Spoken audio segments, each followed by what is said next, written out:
Good afternoon, everybody. Hi, this is Congresswoman Alyssa Slotkin coming to you from my home in Holly, Michigan. Thank you for joining us for this live COVID relief bill question and answer session. And shortly before the holidays, Congress got its act together and we passed a bipartisan COVID relief bill. The president signed it into law over the holiday season. And there were a lot of different moving parts to it, a lot of different pieces. A lot of folks have been calling our office wanting to understand everything from vaccines to the PPP small business loan program. So we thought we'd do this session to give you a sense of how to access all of these benefits and what they mean for you. So I'm going to go through a number of things, but I just want to take a moment to address what happened in the Capitol on Wednesday. We were in session, as everyone I think at this point knows, when protesters began to riot and come into the US Capitol, some of them carrying weapons, breaking through windows, those kinds of things. And I just have to say, I still feel a lot of real sadness and frustration and anger for the country, for all that dome symbolizes. I know that the average person absolutely abhors the use of violence for political gain. And I know that a lot of people were shocked by those events. I want to thank everyone who reached out to our office to check on me, to see how we were doing. It's just a real low point for our country. And my hope is that it's such a shock to the system that we improve from here and figure out that we are one America with one destiny. That was certainly my goal. But the topic of today is indeed COVID. And I want to get to a lot of those details. We actually solicited questions. We got in over 100 questions. And we have an agenda today that will outline kind of how we'll go through the most pressing questions. My team has it up here now. But just to flag it, we'll be talking first and foremost about money for and the COVID vaccine. Lots of you have been asking about when can you get the vaccine? When can you get slated in? And we're going to go through how you're going to be able to access the vaccine.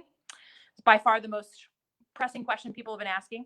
Number two, small business relief. There's been important changes to the PPP small business loan program. I want to make sure that particularly our restaurants understand the changes in the program that were designed to make it more helpful for small businesses and to give loan forgiveness, basically free money, which is important.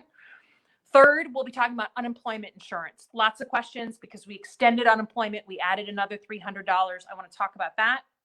The direct stimulus payments. Everyone wants to know, when is my check coming? How much am I getting? Are my kids getting checks, et cetera? We'll talk about that. And then lastly, we had a few questions on other things like student loan forgiveness, rental assistance, and paid sick leave. So that's what we'll be talking about in order today. We're not taking any live questions because, again, we solicited and got in over 100. So let's first talk about the vaccine. I'm going to put my notes up here so that I have my details down pat.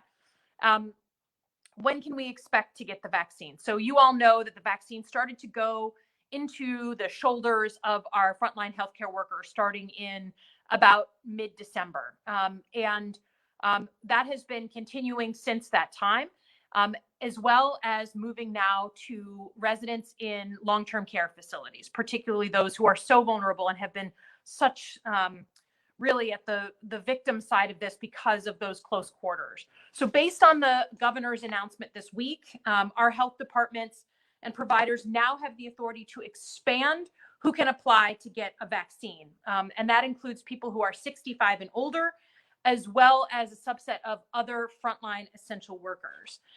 And I think this one's important for people to understand. Those other frontline workers include K through 12 teachers, folks who work in the childcare industry, anyone with direct access to lots and lots of children, corrections workers, folks who work at the jails and the prisons, first responders who weren't already vaccinated in the first round, people who work at homeless shelters, basically folks who are doing real service provision for our communities in a frontline way with lots of people now are eligible in this sort of what's called Category 1B to be expanded. Now, folks know that it's been hard to get your hands on a vaccine, even though we know it's, such a hopeful thing to see it going into our healthcare workers.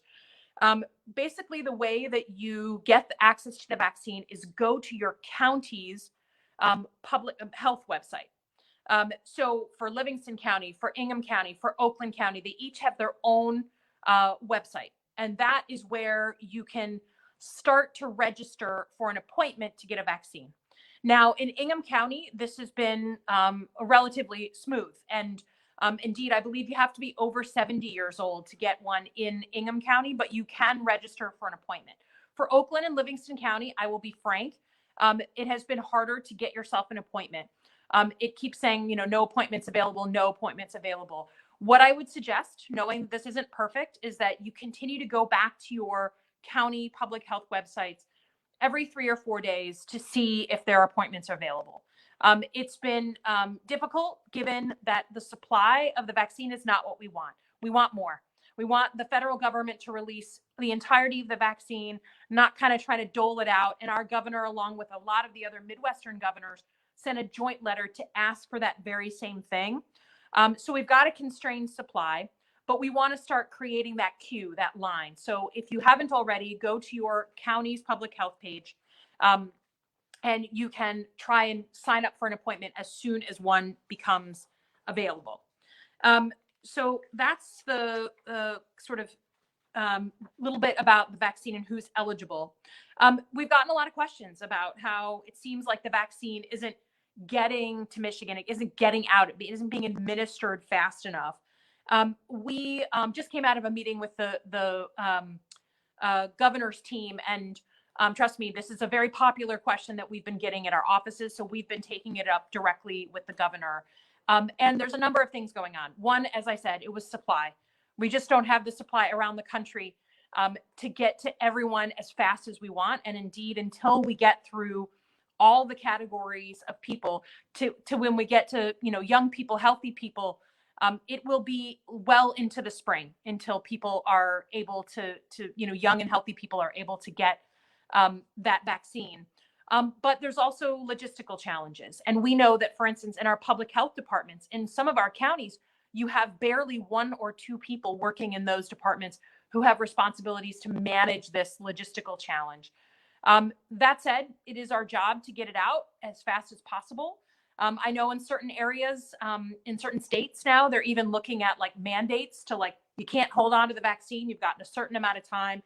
And we've been having pretty engaged conversations with the governor's team to make sure that we get our counties the vaccines as soon as humanly possible. For the folks who are in long-term care facilities, there's now a contract that's been let with some of our private pharmacies, so the CVSs of the world, so that our pharmacies can help and go into those facilities, take care of everyone, get everyone vaccinated at the same time. And that's a deal that the federal government has made with some of our local private pharmacies. So stay tuned for that.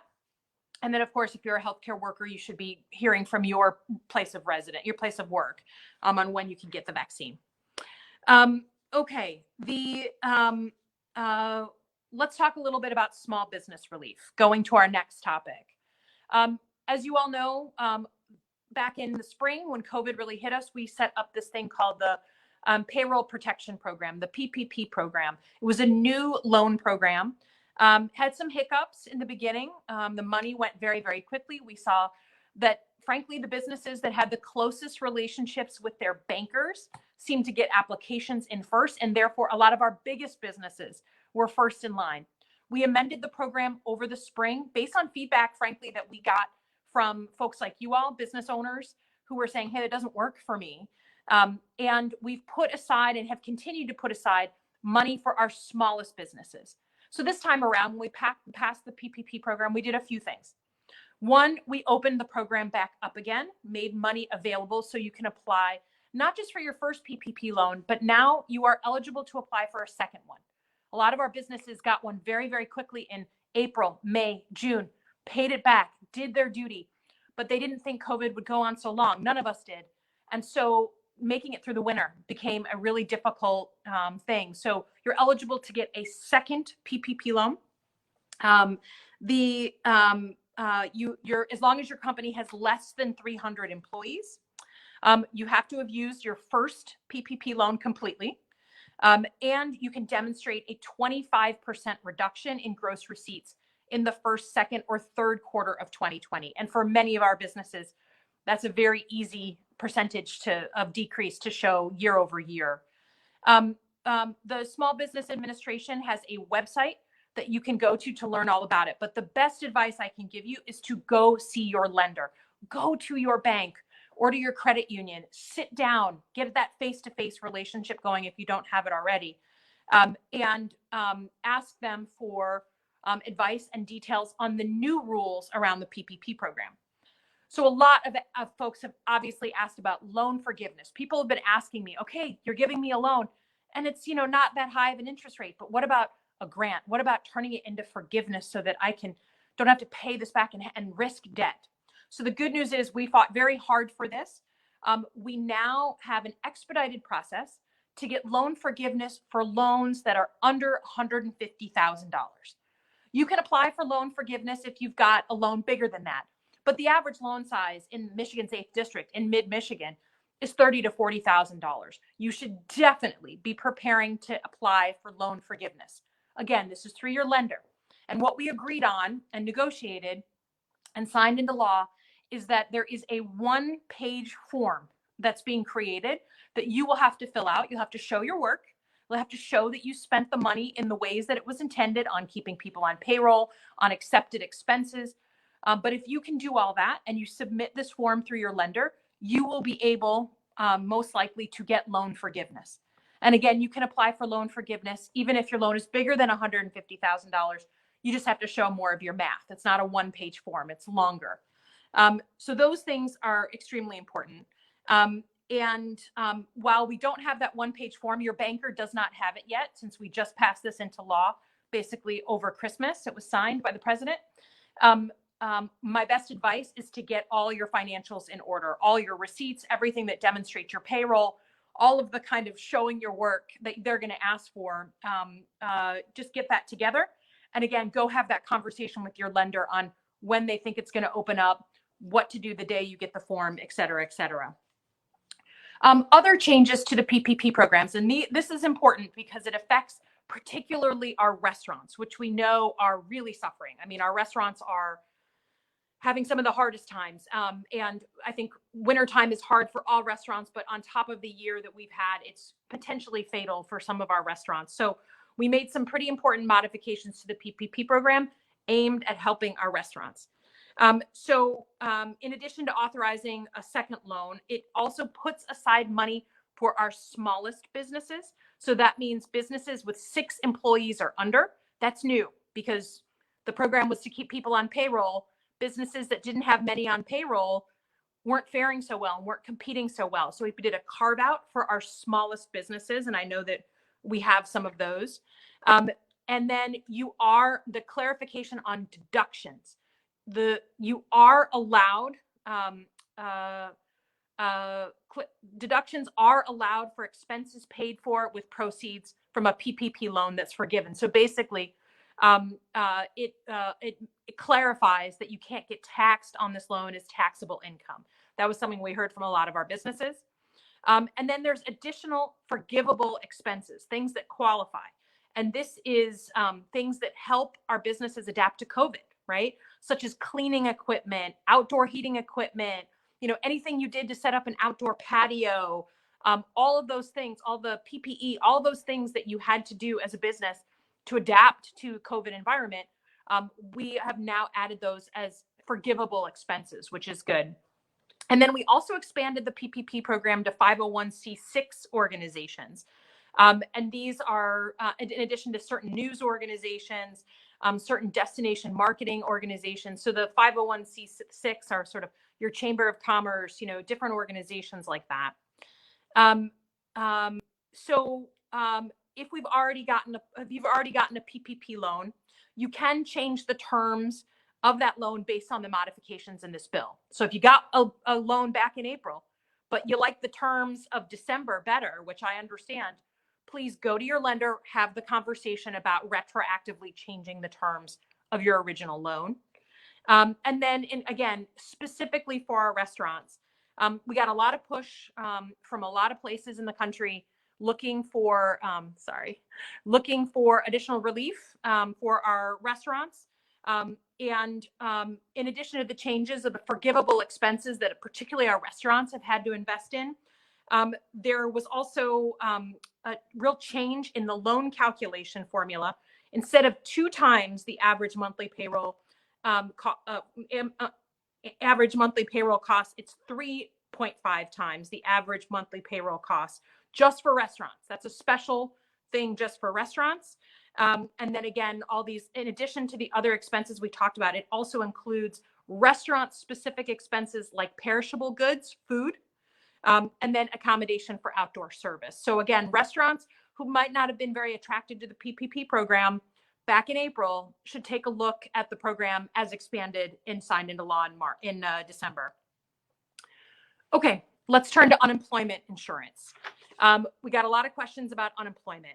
So the question was, does this bill provide assistance to individuals on unemployment or whose benefits have already expired? Yes. This bill included an 11-week extension to the unemployment insurance that was started under the CARES Act back in the spring. That takes us through March 14th. So it was set to expire. It actually did expire the end of December. This bill says, no, we're extending it through March 14th. And this includes extending who qualifies for unemployment. So independent contractors, self-employed people who were only allowed to access unemployment starting back in the spring because of COVID, you are still eligible for another 14 weeks of unemployment.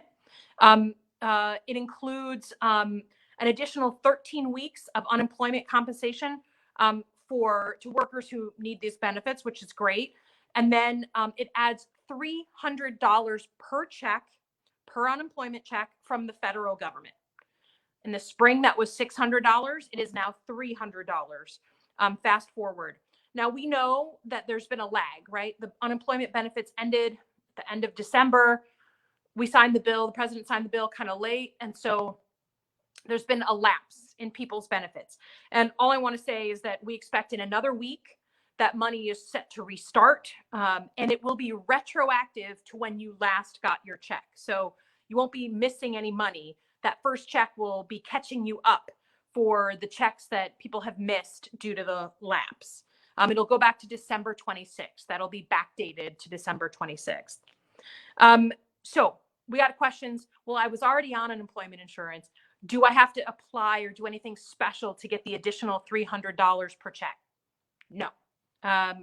If you were currently receiving unemployment as of December 25th, as of Christmas, you do not need to take any additional steps to restart that insurance and to get the extra $300 per check. That's going to come in your check every week through March 14th. If your benefits had already lapsed, like if they were over back in November, states they have to notify you when your benefits lapse. And again, like I said, there's likely to be this little gap between December 26th for many of you and when you hopefully will get a check here in the next week or two that will catch you back up. And again, michigan.gov/UIA is the website to help get clarity on unemployment. Okay, let's turn to our stimulus payments. Lots of interest in the stimulus payments, lots of debate at the national level on the stimulus payments. So a little explanation. In the negotiations, the House of Representatives had been pushing for a couple $1,000, $2,000 in another round of stimulus payments. We couldn't negotiate that through the Senate, but we agreed on an extra $600 per adult that makes under $75,000 a year. If you make $75,000 to $99,000 a year, you'd get a prorated amount of money, not $600, but something close to it. And then an additional $600 per every dependent child in your home. The president, when the bill came to the president, he didn't like the $600 either. So he said, I want $2,000. Made sense to us. We came back on December 28th. We voted in the House of Representatives to do $2,000 per check. Unfortunately, that bill has not been taken up by Senator McConnell and the Senate. That has been sitting there. So what I can tell you is, if you haven't gotten it already, you make under $75,000 a year, you will be receiving a $600 check plus an additional $600 for each dependent child. I know some people have already gotten it through direct deposit. Some people are still waiting for it. So people have asked us this question: how do I learn more about it? You see the website there.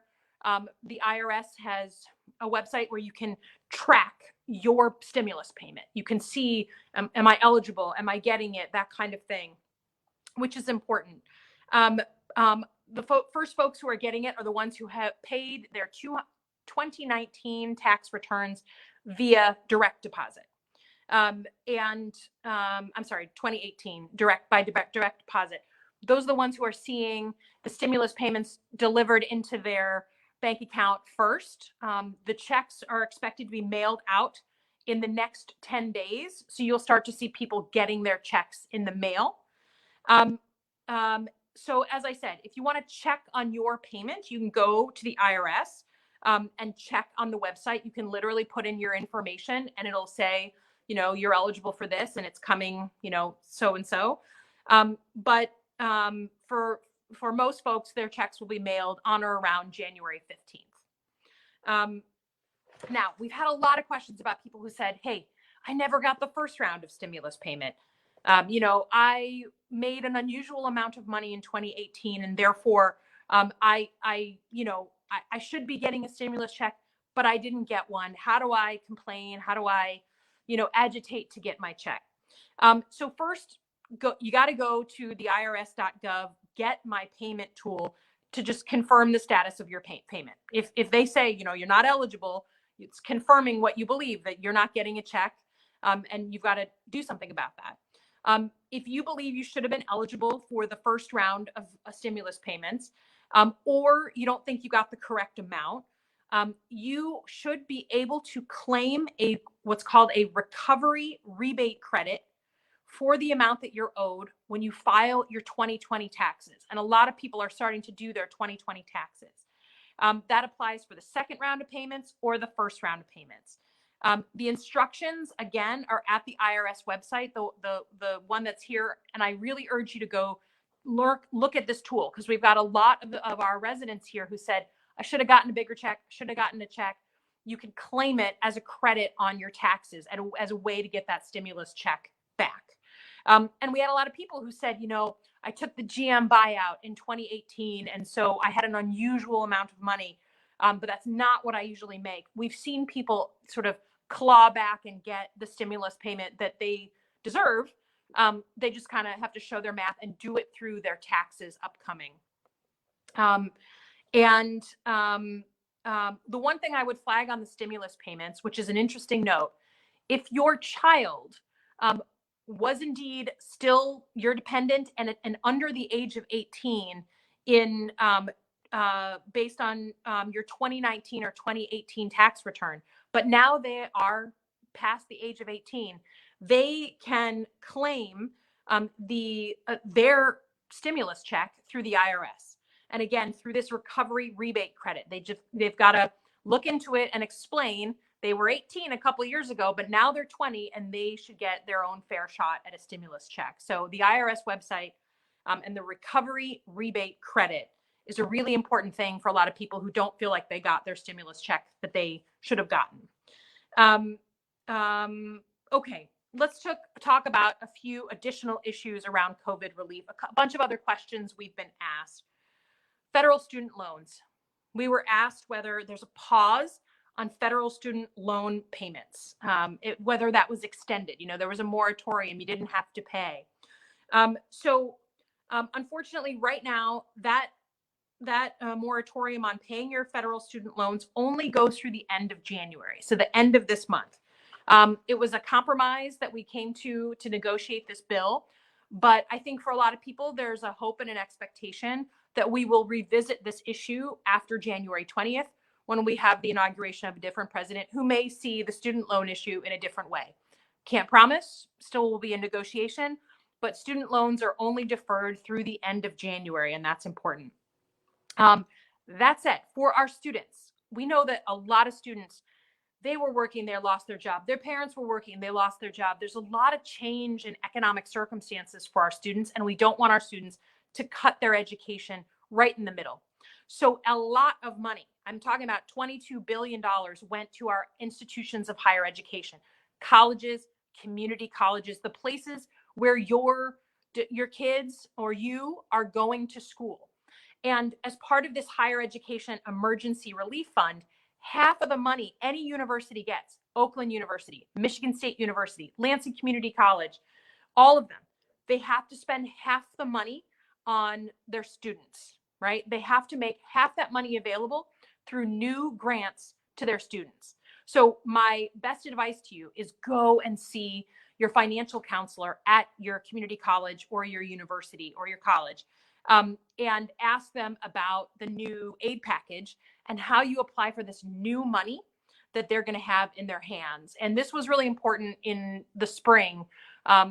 People were able to access that money. Students were able to access that money, and it really kept a lot of our students in school. So I urge you, go see your financial office at your university or community college. Evictions. Let's talk about housing. Was the eviction moratorium extended? Was there any other relief for renters included in this bill? And then how can people access that relief, right? So yes, the eviction moratorium was extended, but again, just through January 31st, just through the end of this month. And that protection applies automatically. We've had some landlords who have tried to evict people in the middle of COVID, and I urge you to look at the website here, michigan.gov/MSHDA. That's the Housing Authority. And you can inform the landlords that you have a moratorium on being evicted through the end of January.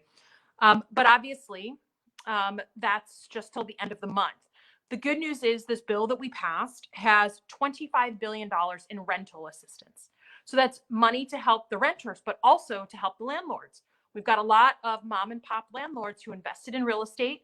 They need to survive as well. And of course, a moratorium on being evicted means people aren't paying all of their rent. So the funding is being dispersed to the state.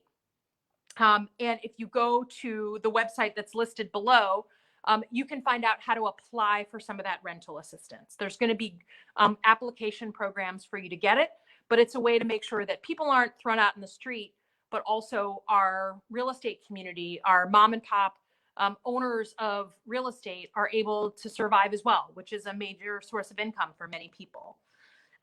So I encourage you to go to that website. A couple of other things before we wrap it up here.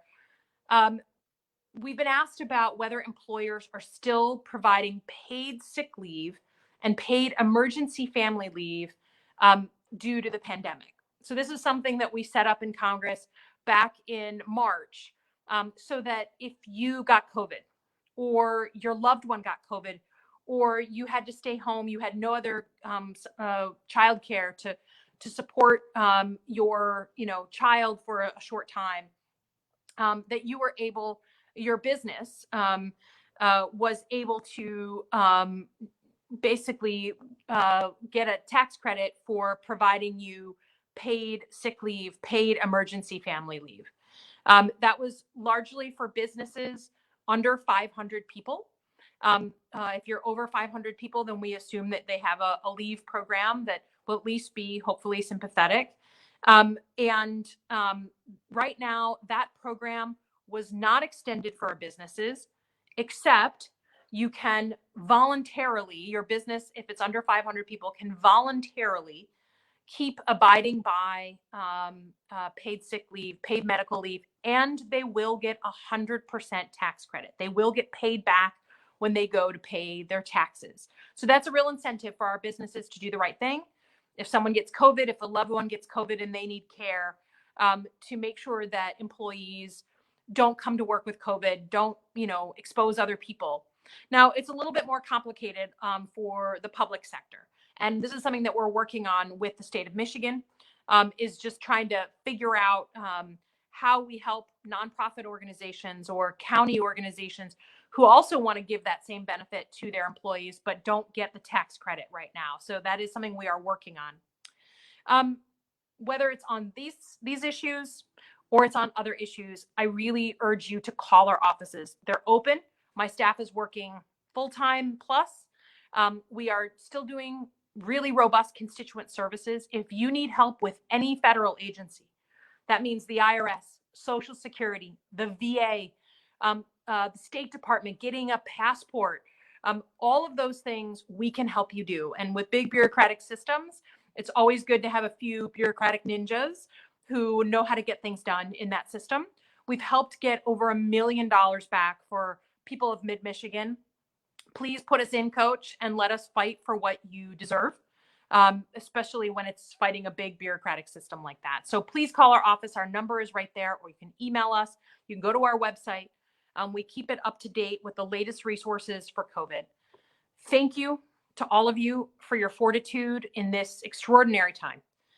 You will tell your grandchildren, and they will tell their grandchildren about what it was like when we lived through a global pandemic, how our business owners managed to survive, how we tried so mightily to keep our lives going. And now with the vaccine, we have a light at the end of the tunnel. That doesn't mean it's here. We have to keep gritting it out for another few months. But I want to thank you for what you're doing for your community and your country by contributing to be part of the solution, part of the community that's working hard to get past this global pandemic. Our office is here to help. Thank you for what you do. Have a warm weekend with your family. Hold them close. And thanks for just being a great support to me and my team. And thank you for the well wishes at the end of a very tough week. So goodbye, everyone. Have a great day.